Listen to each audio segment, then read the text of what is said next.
أعوذ بالله من الشيطان الرجيم. بسم الله الرحمن الرحيم. بسم الله الرحمن الرحيم. السلام عليكم ورحمة الله وبركاته. إن الحمد لله نحمده ونستعينه ونستغفره ونعوذ بالله من شرور أنفسنا ومن سيئات أعمالنا. من يهده الله فلا مضل له ومن يضلل فلا هادي له. وأشهد أن لا إله إلا الله وحده لا شريك له وأشهد أن محمدا عبده ورسوله لا نبي بعده. وبعد. Para hadirin jamaah Masjid Syafi'i, kita masih berbicara tentang tanda-tanda datangnya hari kiamat. Terakhir kita membaca hadis yang ke-124 dari Abu Hurairah radhiyallahu anhu.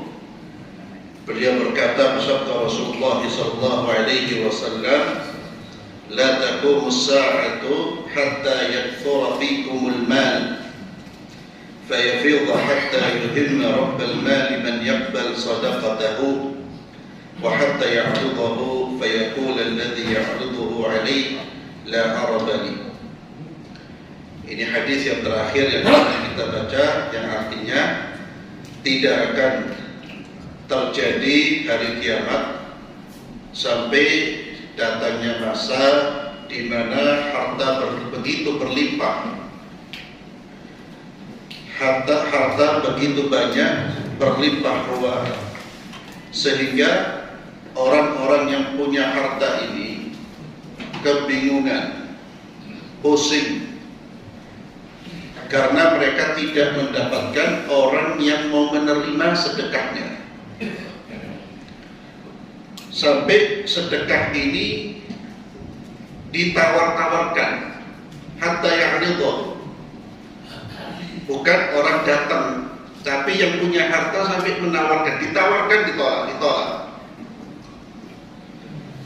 Fayaqul alladhi ya'riduhu alaih, yang ditawarin harta sedekah ini, dia mengatakan la arabali, saya tidak ada kebutuhan, tidak ada kepentingan dengan harta ini. Saya tidak butuh. Bahasanya saya tidak butuh. Itu begitu berlimpahnya harta orang-orang kaya raya, sehingga cari orang miskin tidak ditemukan, bahkan susah cari orang miskin. Sekarang kebalikannya, gampang cari orang miskin, karena yang tajirnya pun kadang-kadang pura-pura miskin. Ini terjadi pada zaman Imam Mahdi dan turunnya Nabiullah Isa alaihi salatu wassalam. Dan sebagaimana disebutkan di dalam hadis yang sahih, ketika Imam Mahdi turun dan memimpin rakyat yang dibawa kepemimpinannya itu betul-betul mendapatkan kemakmuran. Mereka sejahtera, makmur, kondisi politik sosialnya aman, harta berlimpah. Maka sebagian ulama mengaitkan hadis ini dengan hadis yang berbicara tentang kondisi masyarakat pada saat Imam Mahdi memimpin. Dan Imam Mahdi disebutkan di dalam hadis-hadis yang sahih turunnya Imam Mahdi. Dan perlu dicatat tentang ciri-cirinya. Nanti akan kita bahas, ada penjelasannya, ada pembahasannya tersendiri. Karena sebagian orang mengaku dirinya sebagai Imam Mahdi. Kemudian di antara tanda hari kiamat, di dalam riwayat Muslim, wa hatta ta'uda ardul Arab murujan wa anhara. Nanti negeri Arab itu akan kembali menjadi negeri yang hijau, penuh tumbuh-tumbuhan dan banyak sungai-sungai. Kita tahu negeri Arab itu negeri yang gersang, padang pasir. Nanti sebelum terjadinya hari kiamat itu menjadi negeri yang hijau. Kata-kata hijau itu menunjukkan banyaknya tanaman dan banyak sungai-sungai. Ini juga disebutkan di dalam riwayat yang disebutkan oleh Imam Al-Bukhari, yang dicatat oleh Imam Bukhari. Beliau sallallahu alaihi wasallam dari Nabi Muhammad SAW bersabda, la taqumu sa'atu hatta ta'uda ardul arabi murujan wa anhara. Kiamat tidak akan terjadi sampai negeri Arab kembali menjadi negeri muruj wa anhara, negeri yang penuh dengan tanam-tanaman yang hijau, kemudian banyak sungai-sungai. Wa hatta yasir ar-rakib baina al-Iraq wa Makkah la yakhafu illa dalal at-tariq. Tidak hanya kembali hijau, tidak hanya hijau, demikian pula berhenti peperangan-peperangan. Kita sudah bahas nanti di hari kiamat itu di antara tanda-tandanya banyak peperangan, pembunuhan. Demikian juga ada saatnya di negeri Arab itu damai, tidak ada perang. Sehingga orang berjalan dari negeri Irak menuju Mekah, dia tidak takut dengan konflik yang ada. Yang dia takutkan hanya para perampok di jalan. Artinya tidak ada peperangan. Negeri itu damai. Cuma masih ada orang-orang yang biasanya merampok di jalan. Wa hatta yakthur al-harj. Demikian pula kiamat tidak akan terjadi sampai datang suatu masa di mana al-harju itu banyak sekali. Para sahabat bertanya, wa mal harju ya Rasulullah? Apakah harj itu ya Rasulullah? Al-qatlu, pembunuhan. Ini di antara tanda-tanda kiamat. Kemudian, babu khurujin nar min ardil Hijaz. Di antara tanda kiamat yang akan terjadi, bukan akan terjadi, tapi sudah terjadi, yaitu keluarnya api dari negeri Hijaz. Keluarnya api besar dari negeri Hijaz. Hijaz itu ya sekarang Mekah, Madinah dan sekitarnya. Dan ini sudah terjadi. Nabi kita Muhammad SAW bersabda di dalam hadis Bukhari dan Muslim, la taqumu sa'atu hatta takhruja narun min ardil Hijaz. Kiamat tidak akan terjadi sampai nanti akan keluar api dari negeri Hijaz, tudhi'u a'naqal ibil bi Busra, yang mana api itu akan menyinari leher-leher unta yang ada di Busra. Busra itu kota yang terkenal di negeri Syam. Apinya ada di Hijaz, apinya begitu besarnya sehingga bisa menerangi orang yang ada di negeri Busra, di daerah Syam. Dan ini ikhwani fillah, ternyata sudah terjadi sebagaimana diceritakan oleh Syekh Abu Syama Al-Maqdisi pada tahun 3 Jumadil Akhir tahun 600, pada tanggal 3 Jumadil Akhir tahun 654 Hijriah.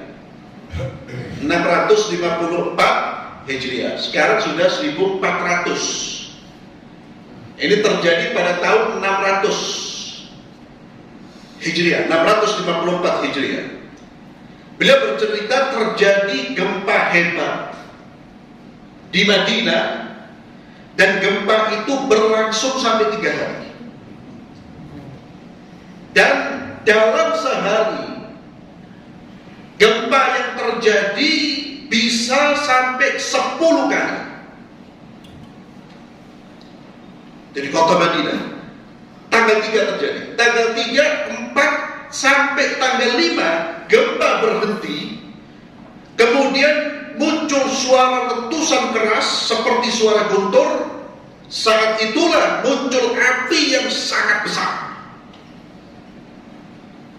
Api yang sangat besar di dekat Harra, ini tidak jauh dari pemukiman Quraidah, jaraknya kira-kira setengah hari perjalanan dari kota Madinah.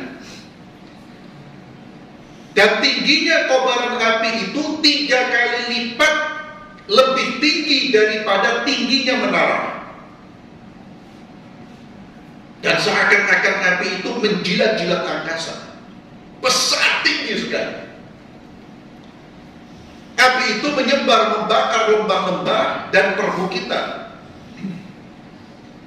Dan ketika api itu muncul, orang-orang di Madinah dan sekitarnya, mereka mengira ini kiamat. Sehingga mereka lari, kemudian mereka berkumpul di Masjidil Nabawi, di masjidnya Rasulullah. Mereka bertaubat, beristighfar, menangis. Dan gubernur pada saat itu mengembalikan harta-harta yang diambil, dirampas dari tanpa hak. Ketakutan semua. Dikiranya itu sudah terjadi kiamat, karena mereka belum pernah melihat kejadian seperti itu. Dari mulai gempa, letusan keras, dan api yang dahsyat, lebih tinggi 3 kali daripada tingginya menara.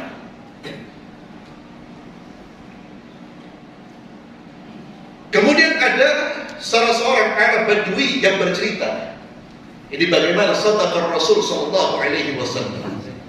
Wa huwa shadiqul masduq. Beliau adalah orang yang paling jujur dan wajib dibenarkan semua ucapannya. Kata orang Arab Badui yang berada di Busra, dia mengatakan dia bisa melihat leher unta di Busra dengan cahaya api yang muncul di tanah Hijaz. Ini penuturan orang Arab Badui yang menggiring unta-untanya. Itu cahaya itu dapat menyirami, memberi cahaya di kota Busra. Persis seperti yang disebutkan oleh Nabi kita Muhammad sallallahu alaihi wasallam. Maka ini keluarnya api yang terjadi dan sudah terjadi. Dan diceritakan juga bahwa api ini sekalipun besar, tapi tidak terasa panas orang-orang di sekitarnya. Dia membakar tapi tidak merasa panas. Sebagaimana penuturan salah seorang dari saksi mata yang menyaksikan kejadian tersebut, di dalam suratnya ketika dia menulis tentang peristiwa ini, kami di rumah itu mendapatkan penerangan, terang betul benderang. Karena kita tahu di zaman dulu belum ada listrik. Di rumah-rumah kami itu seperti ada penerang, padahal api berkorban, dan kami tidak merasakan panas seperti layaknya ketika api berada di sekitar kita. Ini salah satu bukti kebesaran Allah Subhanahu wa ta'ala. Dan pada saat itu orang-orang sudah pada ketakutan. Mereka betul-betul kembali kepada Allah. Dan demikianlah memang hal-hal yang bisa mengagetkan diri kita dan membuat kita taubat. Itu tatkala kita menyaksikan sesuatu yang menggoncang diri kita dan menyaksikan tentang musibah yang besar, itu baru orang mulai sadar. Tapi mudah-mudahan kita tidak termasuk orang yang sadarnya ketika melihat musibah yang besar atau kebesaran Allah Subhanahu wa ta'ala. Dan mudah-mudahan Allah Azza wa Jalla menjaga negeri kita dari berbagai macam bencana. Kita mudah-mudahan kita terjaga. Bagaimana kita lihat saudara-saudara kita di Turki, di Syria, Allah alam gempanya kalau tidak salah 45 detik. Allahu Akbar. Dalam sesingkat itu orang kehilangan dunianya. Coba itu bahan perenungan buat kita. Orang dalam sesingkat itu kehilangan dunianya, kehilangan dunia dan segala-galanya. Itu pelajaran penting buat kita. Dunia itu cepat lenyap dari kita. Jadi jangan sampai ngotot ngoyo cari dunia, tukaran gara-gara dunia. Tukaran belum dunianya digenggam, dicabut kawahnya. Ya Allah. Kalau Allah mau mengambil dunia kita itu dalam sekejap. Dan kalau sudah diambil, yang akan menyertai kita. Yang akan menyertai kita hanya amal saleh. Yatba'ul mayyit thalatha. Yang akan mengiringi mayit itu 3. Ahluhu wa maluhu ahluhu wa maluhu wa amaluhu. Ahluhu wa maluhu wa amaluhu. Keluarganya, hartanya dan amalnya. Fayarji itsnan, yang dua kembali, keluarga dan harta kita kembali. Suami kita ketika menguburkan istrinya mau ikut mati, ya. Yang katanya waktu hidup sehidup semati, karena mati yuk. Ya, dikubur kembali dia. Hartanya, kerandanya dikembalikan, rumahnya kembali, semua tidak dibawa. Yang menemani kita hanya amal.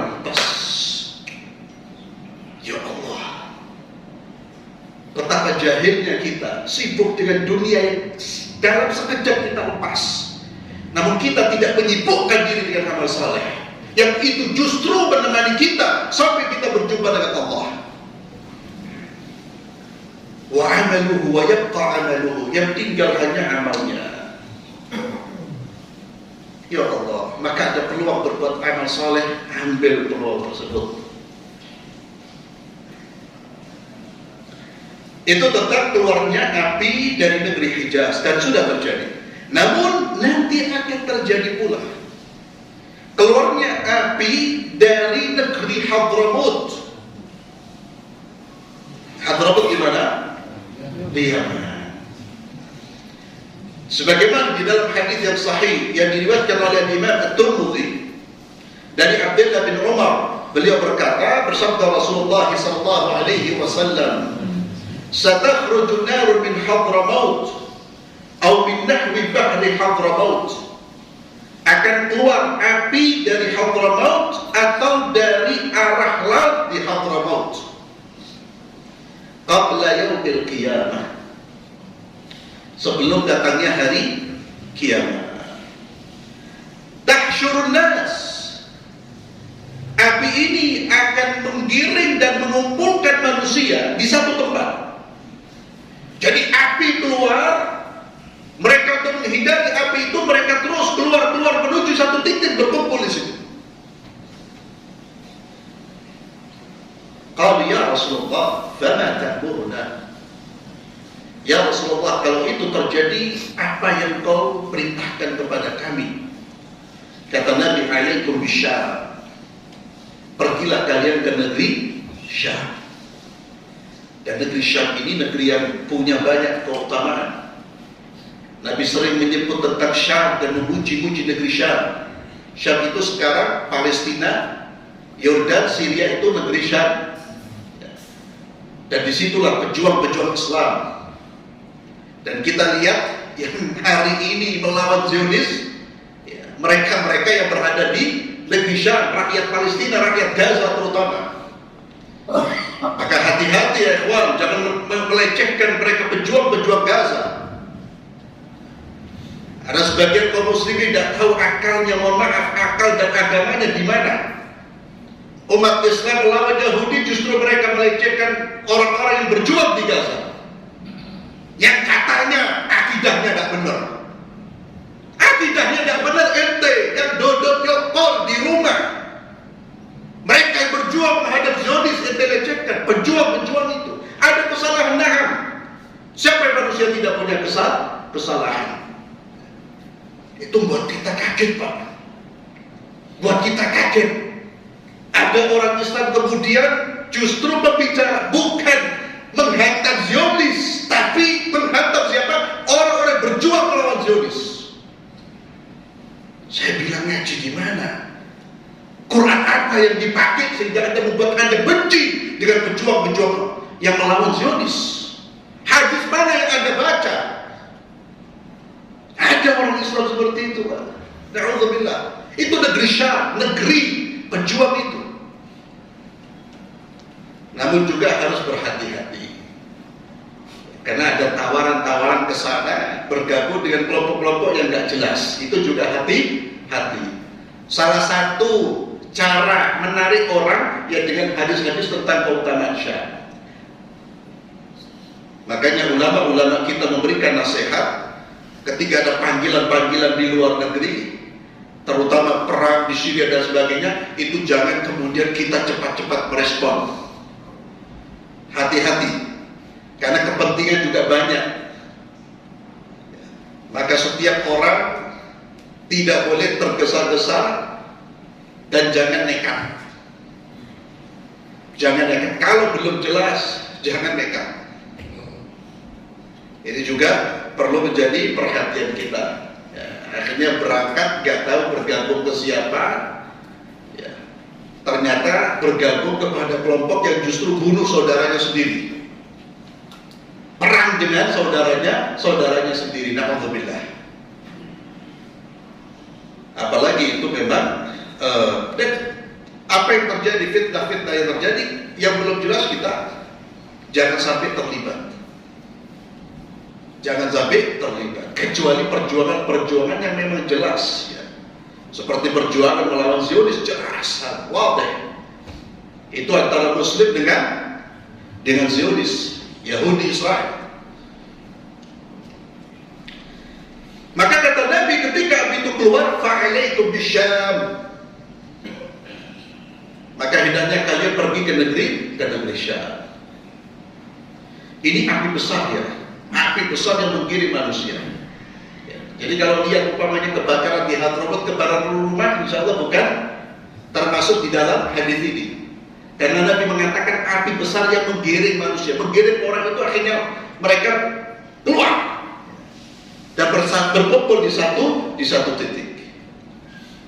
Ini pasti akan terjadi sebelum datangnya hari kiamat. Berbeda dengan api yang keluar dari Hijaz, itu sudah terjadi. Dan apa yang Allah perlihatkan dengan besarnya api, keluarnya api, terjadinya berbagai macam peristiwa-peristiwa besar, itu sebetulnya juga menjadi pengingat kita agar kita betul-betul kembali ke jalan Allah Subhanahu wa ta'ala. Karena sekali lagi sebagian manusia itu tersadar kalau melihat sesuatu yang menakutkan. Itu baru kemudian muncul kesadaran. Kemudian babul khasf bil jaysh alladhi yaqumul bait. Ada peristiwa yang nanti terjadi di mana ada pasukan besar yang akan menyerang Ka'bah, dan ini bukan, wallahu a'lam bishawab, bukan pasukan field. Ya, karena peristiwa ini disebutkan oleh Nabi. Nabi sudah menjadi Nabi, Nabi sudah menjadi Rasul, dan Nabi mengatakan yaghzu jayshun, yakni akan.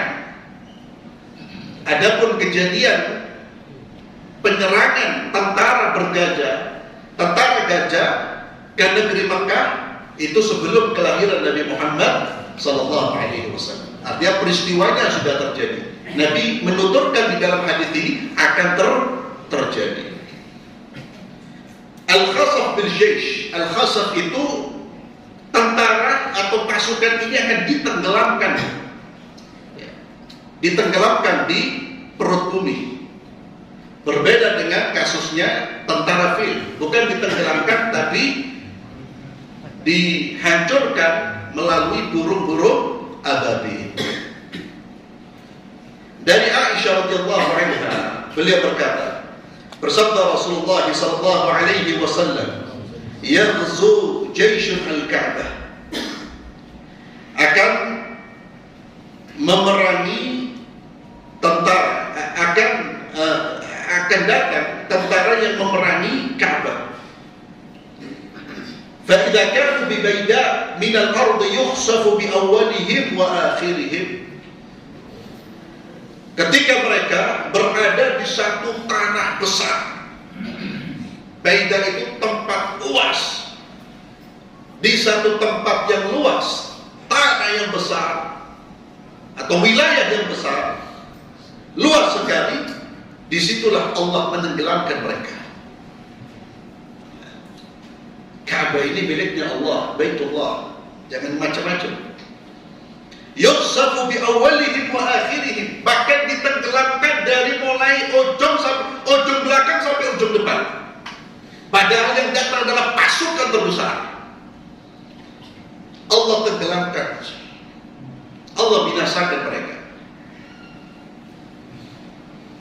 Wa fihim Kemudian Aisyah radhiyallahu anha ketika mendengar penuturan Rasulullah sallallahu alaihi wasallam, beliau bertanya, "Ya Rasulullah, kaifa yukhsafu bi awwalihim wa akhirihim wa fihim aswaquhum wa man laysa minhum?" Ya Rasulullah, bagaimana seluruh manusia pada saat itu yang menyertai pasukan itu ditenggelamkan oleh Allah, padahal di dalam gerombolan manusia itu ada orang-orang yang datang ke situ untuk dagang, dan ada orang mungkin yang sekedar lewat, niatnya bukan untuk menghancurkan Ka'bah. Dan ini menunjukkan, kata-kata di situ ada orang berdagang, ada orang, ini menunjukkan pasukan ini bukan pasukan biasa, pasukan besar. Sehingga ketika mereka lewat, itu para pedagang apa semua datang. Pasukan besar luar biasa. Bagaimana semuanya dihancurkan, ditenggelamkan oleh Allah. Kata Nabi Muhammad SAW, yukhsafu bi awwalihim wa akhirihim, thumma yub'athuna ala niyatihim. Mereka ditenggelamkan semua oleh Allah. Semuanya ditenggelamkan oleh Allah dari awal sampai terakhir. Kemudian nantinya dibangkitkan dan mereka dipisahkan sesuai dengan niat-niat mereka. Jadi ketika di dunia, ketika turun bala, itu tidak memisah-misahkan siapa yang saleh, siapa yang tidak saleh.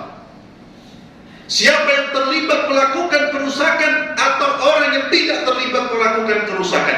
Ketika bala turun, merata mengenai semua hal, semua manusia, yang saleh maupun yang tidak saleh. Cuma nanti di hari kiamat baru dipisah. Itulah yang Allah peringatkan kepada kita, fitnah, bertakutlah kepada fitnah yang tidak hanya mengenai orang-orang durhaka di antara kalian, orang-orang zalim di antara kalian. Takutlah, yang ditakutlah azab yang turun, yang tidak hanya mengenai orang-orang yang zalim di antara kalian. Karena ketika azab turun, semua kena.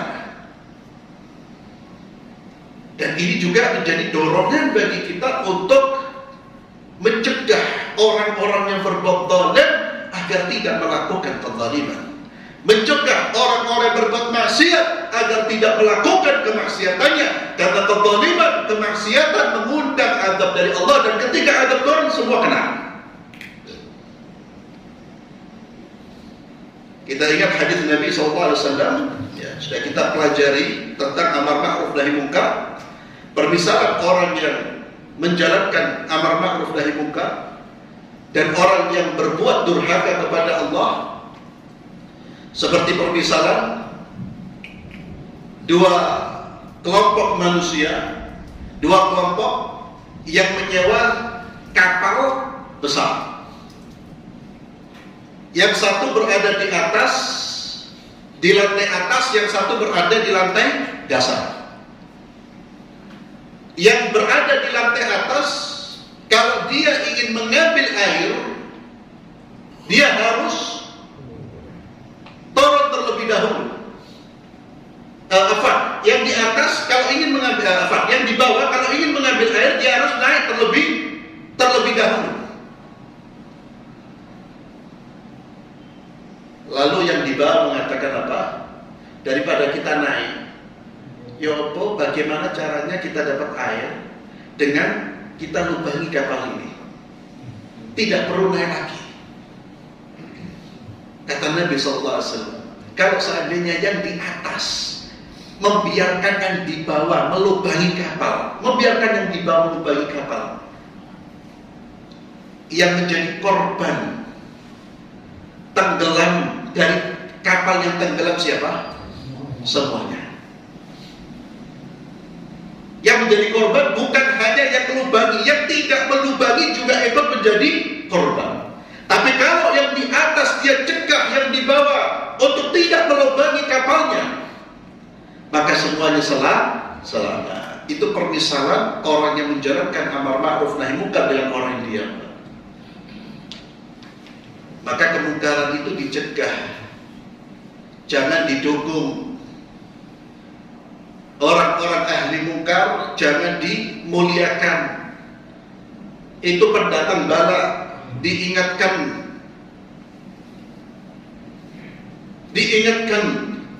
Bukan malah didukung, bukan malah diberi tempat, diberi panggung. Orang-orang saleh justru dipersempit ruang geraknya.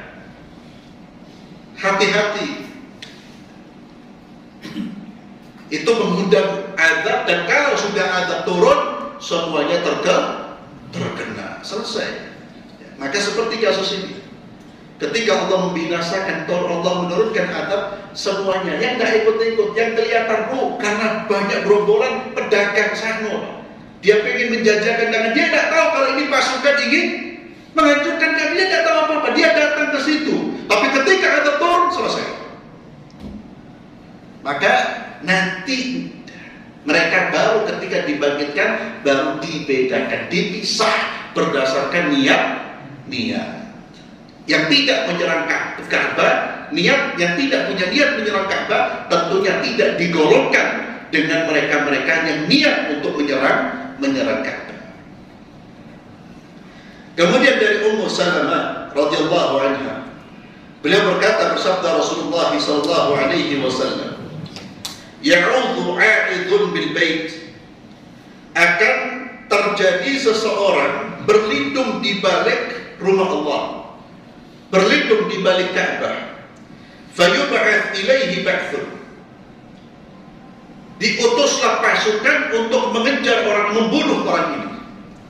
Fa idza kanu bi bayda' min al-ardi khusifa bihim.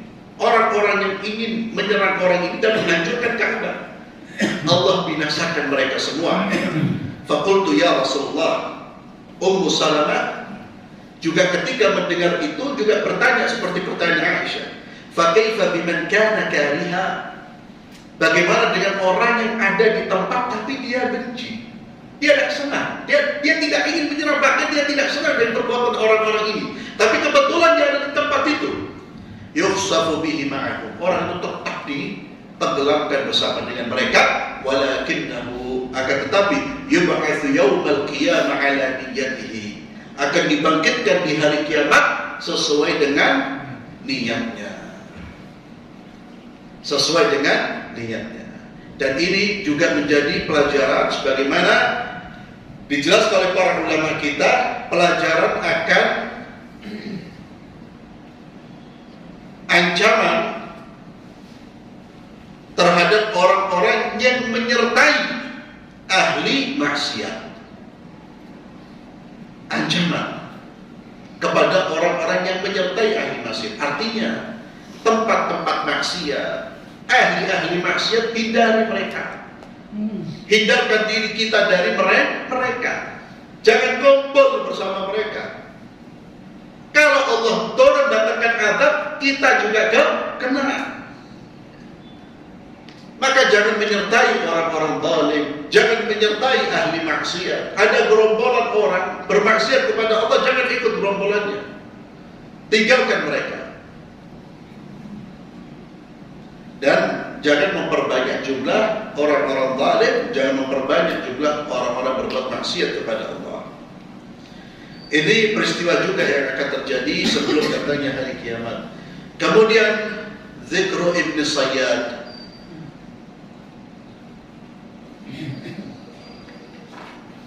Berita tentang Ibnu Sayyad. Ibnu Sayyad ini ikhwani fillah, dia muncul di zaman Nabi dan sebagian orang menganggap dia Dajjal. Dajjal yang disebutkan. Bahkan Nabi pun ada anggapan bahwa Ibnu Sayyad ini Dajjal. Ketika awal-awal keluarnya Ibnu Sayyad. Namun tentunya kalau kita membaca semua riwayat tentang Ibnu Sayyad ini, dia bukan Dajjal. Nanti akan kita baca di riwayat berikutnya. Dan Dajjal itu ciri-cirinya berbeda. Dan Ibnu Sayyad ini menjadi orang yang kontroversial. Sebagian orang menganggapnya Dajjal. Sebagian orang menganggapnya kafir. Namun hadis 131 menunjukkan bahwa awalnya dia kafir, kemudian dia masuk Islam. Jadi orang yang memang ketika dia muncul, itu Nabi sudah menjaga jarak. Orang ini aneh dan berperilaku seperti perilaku Dajjal. Karena ketika dia muncul, dia mengaku dirinya sebagai seorang nabi, padahal Nabi masih hidup.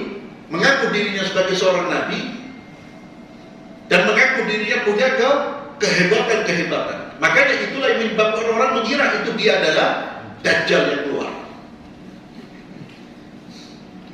Dari Abdullah bin Mas'ud radhiyallahu anhu, beliau berkata, "Kunna ma'a Rasulillah sallallahu alaihi wasallam." Kata Abdullah bin Mas'ud, kami pernah keluar bersama Rasulullah sallallahu alaihi wasallam. Famarrna bisibyan fihim ibnu Sayyad. Pada saat itu saya bersama dengan Nabi sallallahu alaihi wasallam melewati anak-anak yang sedang bermain, dan di tengah-tengah mereka ada ibnu Sayyad. Faqarra sibyan, anak-anak lari ketika melihat rombongannya Nabi. Wa jalasa ibnu Sayyad. Ibnu Sayyad duduk dengan menunjukkan sikap mu'anid, sikap menentangnya. Ini Nabi Muhammad SAW masih kecil itu. Wa jalasa ibnu Sayyad. Faka'anna Rasulullah SAW kariha dzalik. Kata Abdullah bin Mas'ud, kelihatannya Nabi benci dengan sikapnya ibnu Sayyad ini, karena dia menunjukkan sikap menentang Rasulullah SAW, ingkar kepada Rasulullah, menunjukkan sikap melawan. Faqala lahu Nabi SAW, Nabi berkata kepadanya, "Taibat yadak, hina kamu. Hei ibnu Sayyad, apakah engkau bersaksi bahwa aku adalah Rasulullah?" Dia mengatakan tidak. Bal tashhad anni Rasulullah, bahkan kamu yang harus bersaksi saya adalah utusan Allah. Itu yang membuat nanti kemudian banyak orang mengatakan ini Dajjal. Faqala Umar bin Khattab. Umar bin Khattab pun bereaksi di dalam riwayat Muslim.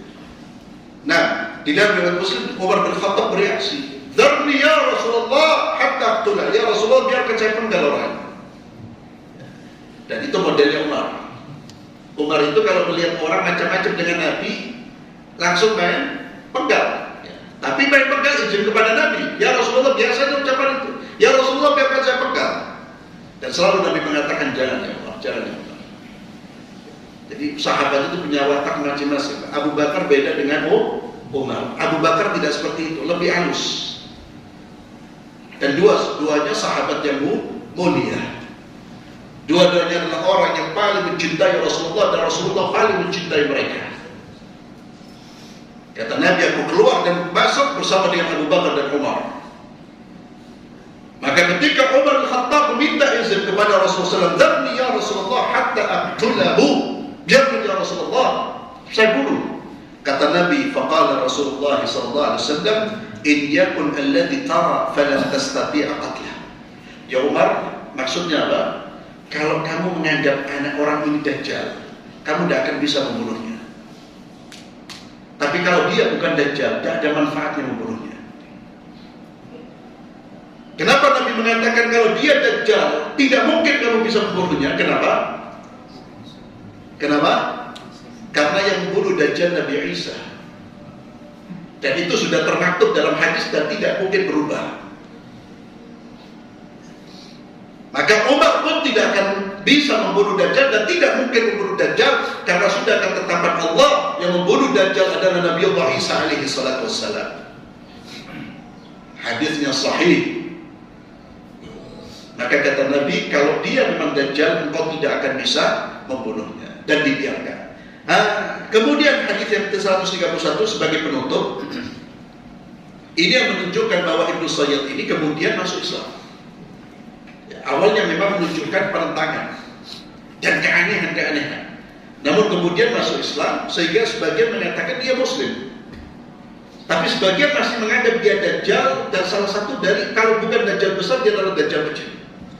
Yang menunjukkan dia Muslim adalah cerita dari Abu Sa'id Al-Khudri. Kita selesaikan sedikit. Abu Sa'id Al-Khudri radhiyallahu anhu berkata, kami pernah keluar untuk melaksanakan ibadah haji atau umrah. Ini sepeninggal Rasulullah SAW. Wa ma'ana Ibnu Sa'id. Bersama dengan kami, rombongan kami haji umrah ini ada Ibnu Sayyad. Fanazalna manzila, kita pun turun di satu tempat, berhenti di satu tempat, beristirahat di satu tempat. Fatafarraqan nas, orang-orang mengambil tempatnya sendiri-sendiri. Wa baqitu ana wa huwa, ternyata saya ditemani oleh Ibnu Sayyad ini, tersisa antara saya dengan dia. Fastauhashtu minhu wahsyatan syadida mimma yuqalu alaihi. Abu Sa'id ini Pak, itu sahabat besar. Saya ketika sama Ibnu Sayyad ketakutan, karena saya terdengar tentang Ibnu Sayyad, dia Dajjal, dia ini. Dan Nabi sudah menyebutkan tentang bahaya Dajjal. Kemudian dia datang dengan membawa barang-barangnya, diletakkan di atas barang-barang itu. Maka Abu Sa'id berkata, aku pun berkata kepada Ibnu Sayyad, ya Ibnu Sayyad, ini cuaca panas sekali. Duhai sekiranya kamu letakkan makananmu, barang-barangmu di sana, jangan sama saya. Dia takut pada Abu Sa'id itu. Duhai engkau meletakkan di sana.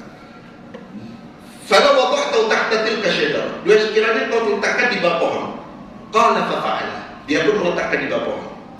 Farufi'at lana ghanam. Lalu didatangkan kambing. Kemudian dia pergi, dia membawa wadah besar. Ibnu Sayyad ini membawa wadah besar, isinya susu. Membawa wadah besar. Ya. Kemudian membawa susu, lalu dia tawarkan kepada Abu Sa'id Al-Khudri. Ishrab, Abu Sa'id, minumlah wahai Abu Sa'id. Abu Sa'id Al-Khudri ketakutan. Dia mengatakan ini cuaca panas, susu ini panas. Ya. Maka tidak bisa kita minum dalam cuaca panas, minum susu yang panas. Saya tidak mau. Abu Sa'id mengatakan di dalam dirinya, karena saya takut minum sesuatu dari tangannya. Jadi khawatir Abu Sa'id. Faqala Abu Sa'id. Nah, baru Abu Sa'id sudah tahu. Dia mengatakan, wahai Abu Sa'id, saya sudah punya niat untuk ngambil tali, saya ikat di pohon, kemudian saya gunakan untuk mengikat leherku dan mencekik leherku. Bunuh diri maksudnya. Mimma yaqulu linnas. Saya pengen berbuat seperti itu karena ucapan banyak orang tentang saya. Orang masih menganggap dia Dajjal. Orang takut dengan Abu Sa'id. Ya Abu Sa'id, wahai Abu Sa'id, man khafiya alaihi hadits Rasulullah sallallahu alaihi wasallam ma khafiya alaikum. Ma'syarul Ansar.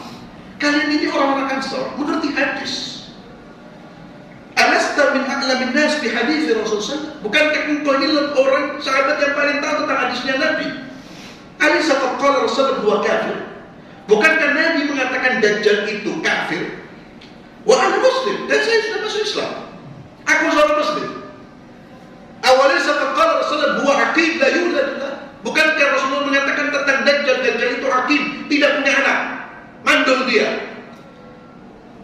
La yulad, dia tidak punya anak. Wa qad taraktu waladi di Madinah. Sedangkan aku punya anak, kamu tahu sendiri anak-anakku di Madinah. Awalisa qad qala Rasulullah, dan bukankah Nabi mengatakan la yadkhulul Madinah wala Makkah, Dajjal itu tidak akan masuk ke dua kota, Makkah dan Madinah. Wa qad aqbaltu minal Madinah wa ana uridu Makkah, dan saya dari Madinah mau ke Makkah. Qala Abu Sa'id Al-Khudri. Abu Sa'id ketika mendengar itu, hatta qittu an a'dzira, saya hampir mau menerima uzurnya. Thumma qala amma wallahi inni la'arifuhu wa 'arifu maulidahu wa aina huwa al-an. Kemudian Abu Sa'id mengatakan, demi Allah, saya tahu kau, saya mengerti tentang kau, saya tahu di mana lahirmu dan wa aina huwa al-an. Abu Sa'id mengatakan bukan kepadanya. Thumma qala, wallahi, dia menyatakan, dia bercerita bahwa saya tahu tentang Ibnu Sayyad ini sekarang. Saya mengetahui tempat lahirnya dan sekarang dia berada di mana.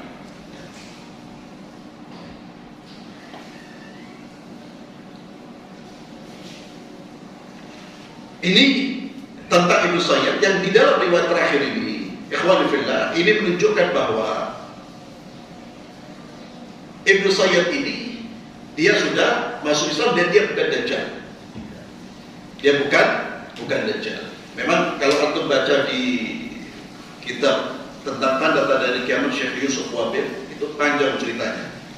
Karena ada perbedaan. Tetapi dari riwayat ini menunjukkan bahwa memang dia bukan Dajjal dan dia memeluk Islam. Yang awalnya dia kufur, menentang Nabi dan mengaku dirinya sebagai seorang Nabi. Wallahu a'lam bishawab. Insyaallah kita lanjutkan pada pertemuan berikutnya. Kita akhiri dengan doa kafaratul majlis. Subhanakallahumma wa bihamdika asyhadu an la ilaha illa anta astaghfiruka wa atubu ilaik. Assalamualaikum warahmatullahi wabarakatuh. Waalaikumsalam.